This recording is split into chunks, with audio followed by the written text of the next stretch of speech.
ହାଏ ମୁଁ କୁନମୁନ ୱେଲକମ୍ କରୁଛି ମୋର ଆଉ ଏକ ନୂଆ ମିନି ବ୍ଲଗ୍କୁ। ତ ମୋର କେନ୍ଦ୍ରାପଡ଼ାରୁ ଆସିଯାଇଥିଲା ନିମନ୍ତ୍ରଣ, ସେ ପୁଣି ଗୋଟେ ବାହାଘର ପାଇଁ। ତ କାହାର ବାହାଘର ଅଛି ଆପଣ ଭିଡ଼ିଓରେ କଣ୍ଟିନ୍ୟୁ ରହିଲେ ଜାଣିପାରିବେ।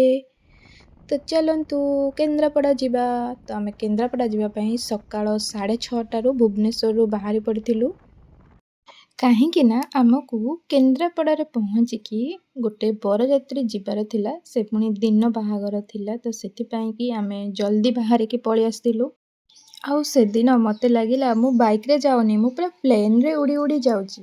କାରଣ ଭୁବନେଶ୍ୱରରୁ କଟକକୁ ଅଧଘଣ୍ଟାରେ ପହଞ୍ଚାଇ ଦେଲେ ସ୍ୱାମୀ ମୋର। ତ କଟକରୁ ସାଲେପୁର ବି ପହଞ୍ଚିଗଲୁ ଅଧଘଣ୍ଟାରେ। ପୁରା ଘଣ୍ଟା 2 ଘଣ୍ଟାରେ ଆମେ ଆସିକି କେନ୍ଦ୍ରାପଡ଼ାରେ ପହଞ୍ଚିଗଲୁ। ଆଉ ଭୁବନେଶ୍ୱରରୁ କଟକ ଯାଏ କି ସାଲେପୁର ଯାଏ ଏତେ ବି ବାଟରେ କୁହୁଡ଼ି ନଥିଲା, କୁହୁଡ଼ି ଜଣା ପଡ଼ୁନଥିଲା, ବାସ୍ ଶୀତ ଟିକେ ଲାଗୁଥିଲା।